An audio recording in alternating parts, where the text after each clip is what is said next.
Assalomu alaykum, hurmatli televizor ko'rguvchilar. Yaxshimsizlar? Dunyo qurultiyi Tor televiziyasining kunlik xabarlar programmasiga hammanglar xush kelibsizlar. Men Iftixor Abdurshid. Bugun seshanba. Hurmatli ko'ruvchilar, tövani diqqatinglar kunlik xabarlar programmamizning tafsilotida bo'lsin. Ana vatanimiz Sharq Turkistonning Yakan nahiyasida 2014-yili 7-oyning 28-kuni yuz bergan ilishqi qirg'inchiligi Uyg'ur yaqinqi zamon tarixidagi ko'lami bir qadar cho'ng ve en faciali qirg'inchiliklardan biri bo'lib, bu qirg'inchilikda tajovuzchi Xitoy hukumati Sharq Turkistondagi qadim poytaxt shahar Yakanning Ilishqo va Xangdi yezlarida Uyg'urlarga qartilgan inson qilipidan chiqqan keng ko'lamli qonli qirg'inchilik ilib berib, qo'lida to'mirning so'niqimi bo'lmagan Uyg'ur xalqini tikuchar, Bronvik tanklar bilan qorshab, havodan va quruqlikdan 5000 dan ortiq shahid qildi. 10 mingdan jiq kishini tutqun qildi. Shiyezning xalqini beshikdagi bovoqqicha qirg'in qilib, qadim poytaxt shahar bo'lgan Yakanni Uyg'ur xalqining issiqqini bilan bo'yidi. Xitoy hukumati izini yo'qotish, cho'ngni kichiklatish, kichikni yo'q qilishdan iborat usulni qo'llanib, bu qirg'inchilikda omon qolgan shohidlarning hammasini tutqun qilib, turmalarda o'ltirgan yoki uzun yillik qamoq hukm qilgan. Shundaqla qirg'inchilik haqidagi uchurlarni qattiq kontrol qilib, bu vaqtdagi uchurni ijtimoiy taratqularga yo'llagan Abubakir Rahimni fitna ig'vo tarqitish jinoyati bilan ayblab qo'lga olgan. Hamda uni televizorlarda atalmish jinoyatiga tavba qildirgandan keyin ro'yi kasal deb e'lon qilgan edi. Bu vaqtda Xitoyning Tangirtog' tori shu vaqtda 3-avgustdagi xabarda 8-oyning 2-kuni tushdan keyin Avtonom rayon partiya doimiy komiteti kengaytirilgan doimiy komitet yig'ini chaqirib 28-iyul Yakan nahiyasida yuz bergan ig'ir zo'ravonlik terrorlik hujumi to'g'risida dokladida bu voqea davlat ichi va sirtidagi terrorlik tashkilotlarining o'zaro til biriktirishida tashkillik oldin planlangan ig'ir zo'ravonlik hujumi deb atab, qo'lida to'mirning so'niqimi bo'lmagan minglagan Uyg'urni qirg'in qilgan jinoyatini oqlagan edi. Bu qirg'inchilikdan keyin Fransiyalik bir muxbir naq maydonda ilib borgan tekshirish natijasida bu voqeada bolalarni o'z ichiga olgan 3000 Uyg'urning Bingtuan va Xitoy davlat armiyasi askarlari tarafidan qirg'in qilinganligi, 5000 dan ortiq kishining qo'lga ilinganligini va 3 yezining xaritadan tamoman o'chirilganligini e'lon qilgan edi. Bu qirg'inchilik haqida Markaziy Germaniyadagi Xatar ostidagi millatlarni qo'g'dash tashkiloti 2016-yili 7-oyning 28-kuni Yakan qirg'inchiligining 2 yilligi nomli doklad e'lon qilib, 1989-yili 4-iyulda Beijingda yuz bergan Tianmen voqeasi bilan 2014-yili 28-iyul Yakanda elib berilgan ilishqi qirg'inchiligini tafsiliy silishtirgan va dokladda Tianmen voqeasi Xitoy xalqi uchun qanday ma'noni bildirsa, ilishqi qatliamimi Uyg'urlar uchun shunday ma'noni bildirdi deyilgan edi. Mana bu yil Uyg'ur xalqining yuragida cho'nqir jarohat va mangu o'chirilmas iz qoldirgan bu qirg'inchilikning 11-yili. Bu munosabat bilan dunyoning har qaysi joylaridagi Uyg'urlar bu qirg'inchilikni har shaklda xotirlagan bo'lib, Turkiyaning Istanbul shahrida 7-oyning 28-kuni Dunyo Uyg'ur qurultiyi ma'rif komiteti bilan Sharq Turkiston yoshlari va mustaqillik harakati jamiyati hamkorligida Istanbuldagi Sharq Turkistonliklar federatsiyasida Yakan ilishqi shahidlarini xotirlash faoliyati o'tkazgan. Sharq Turkistonning istiqlol marshi bilan boshlangan bu faoliyatda oldi bilan Sharq Turkistonning ozodlik yo'lida qahramonlarcha kurash qilib hayotini bu yo'lda taqdim qilgan fidokor shahidlarimizning ro'yiga atab xatmi Qur'on o'qilgan. Faoliyatda Dunyo Uyg'ur qurultiyi ma'rif komitetining mudiri Abdurshid Niyoz apandi o'zining e'tiqodi va kimligini qo'g'dash uchun oxirgi nafsigacha dushmanga tiz bukmay kurash qilib shahid bo'lgan ilishqi qahramonlarining ish izlarini bayon qilib, Jasorat obidasi ilishqi qahramonlari degan temada leksiya so'zlagan. Faoliyat Istanbuldagi vatanparvar o'lima Mahmudjon Domillamning Sharq Turkistonning mustaqilligi va shahidlarning ro'yiga atab qilgan go'zal duolari bilan oxirlashgan. Faoliyat haqida va ilishqi qatliami haqida stansimizning ziyoratini qabul qilib ma'lumot bergan Abdurshid Niyoz apandi munolarni dedi. Bu faoliyatga albatta keng ko'lamlik dağdığılık, debdepilik bulmadı. Ama asasen degidek cemaat erbablari, pişqadam ma'rifchilar kelib bu hatırlaş faaliyetimizni texmi ehmetlik ma'nilar bo'lishiga yaroylikli bo'lgan bo'ldi. Tarixshunoslar bir millat mustaqillikni asliga keltirman deydi ekan, cho'qim o'z qahramonlarining ish izlarini oilaviy ta'lim-tarbiya shakliga aylantirib tashviq qilish kerak. Bo'lmasa tushkun bir avlod yetishib chiqadi degan. Ecdadlarımız tarixdan bu yan kimlikini qo'g'dab qilish uchun adolat talab qilib qirilyotdi. елем qırılıdı. Şundaqtım Cengori milletini tez pükkünü yok.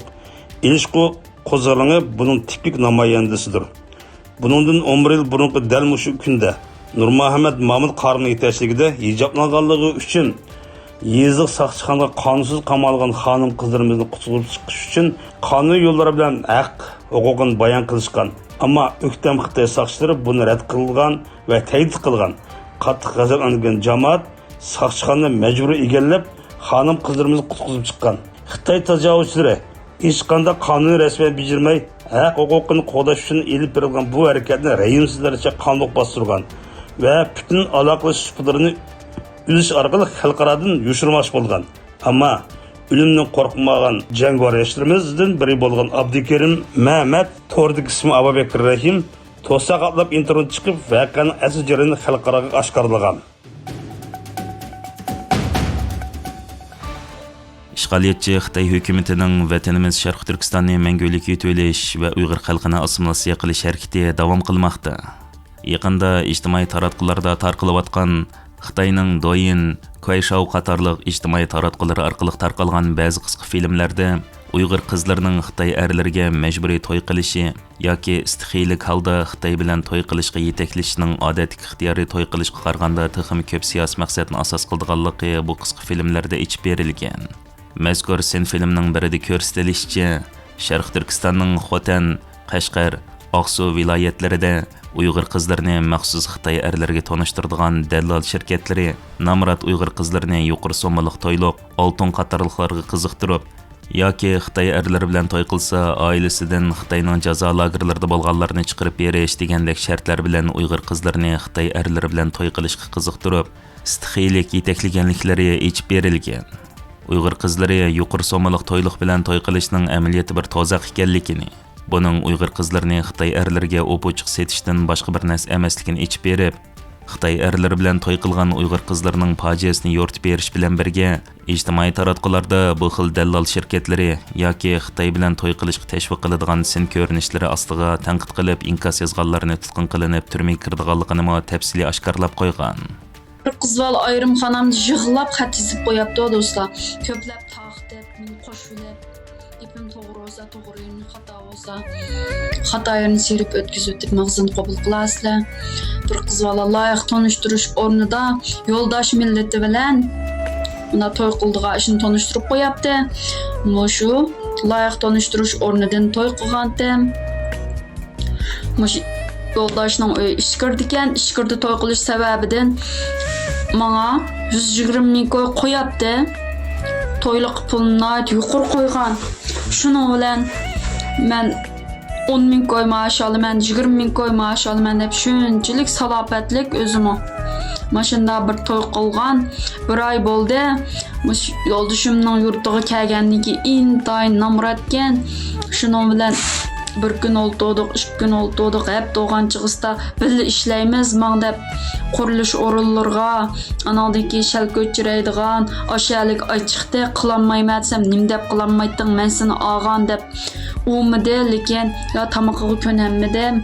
Bir oy bo'ldi, onam bil dadamni bek sig'inib ketdim. Acha men bu yil 24 yoshga kirdim. Qanday qilsam bo'la? Bu yerda bak qiynalib ketib borma. Bu bir yerda ishlamaydi ekan. Topgan pulga aroq ichidi ekan. Qiyin tambak yashangan kasalma adam ekan. Bu yurtga kelgandim beri bu yerdan ketay desam, ota-onamni sig'inib ketdim desam, ota-onamni ilgari ko'mganmitdan, to'ymaganmitdan deb shundalan deb ketdi. Xitoy hukumatining Uyghur qizlarini Xitoy erlari bilan to'y qilishga majburlashi yoki istixiylik yetaklashining orqasidagi qora niyati millatning onasi bo'ladigan Uyghur qizlarini Xitoy erlari bilan to'y qildirish orqali Uyghur xalqining kimligini buzish, xitoylashtirish va tubdan assimilyatsiya qilishdan iborat bo'lib, Xitoy hukumati bu orqali Uyghur nupusining demografiyasini buzib, bu orqali Xitoylarni texmi ko'p Sharq Turkistonga yerlashtirish, Uyghur ayollarini va erlarini ishchi yoki to'y qilish shakli bilan Xitoyning har qaysi shaharlariga tarqoqlashtirishni maqsad qilgan. Tadqiqotchilar bu haqda Xitoy hukumatining ko'plagan Uyghur qiz ayollarini majburiy yoki istixiylik holda oilasidagilarni tutqun qilish yoki jazo lagerlariga avatish orqali tahdid silib Xitoylar bilan to'ylashtirishning maqsadi Uyghur erlarining oila qurish va farzandlik bo'lish bo'shliqini taraytish. bu orqali Uyg'ur xalqining nopus tangpunligini buzishni maqsad qilgan deb yakun chiqargan.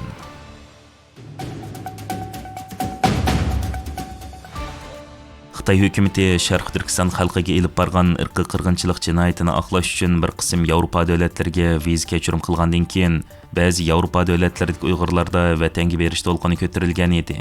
Butun Uyg'ur muhojirati yillardan beri kurash qilish va Birlashgan Davlatlar Tashkiloti, Yevropa parlamenti, Yevropadagi har qaysi davlatlarda guvohlik berish orqali Yevropa, Amerika, Kanada qatorliq 11 dan ortiq demokratik davlatlar Xitoyning Sharq Turkistonda elib borganini irqiy qirg'inchilik deb to'nigan va Xitoyga har xil shaklda simvollik yoki amaliy jazo qo'ygan edi.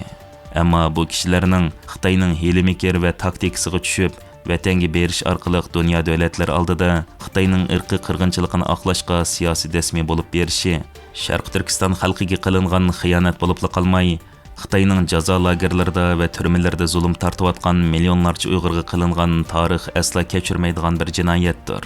Bu haqda bir qism g'arb siyosatchilari buning bedelini vatanlik Uyg'urlarla o'tab qolmay, yana butun Uyg'ur muhojirat uchunmi xalqaro jamiyat oldida ishonchsizlik tuyg'usi paydo qiladi ekan.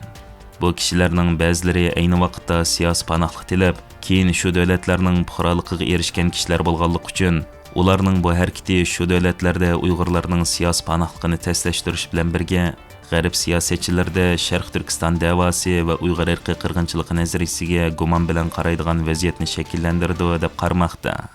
Hörmətli görürmənlər, yuqorida diqqətinizə günlük xəbərdə proqramımızın təfsilatını sunduq. Kelər qıtımlıq sanımızgacha görüşkiç aman bolğaysızlar. Stansiyamızın YouTube kanalına əza oluşunu unutmang. Xeyir xoş.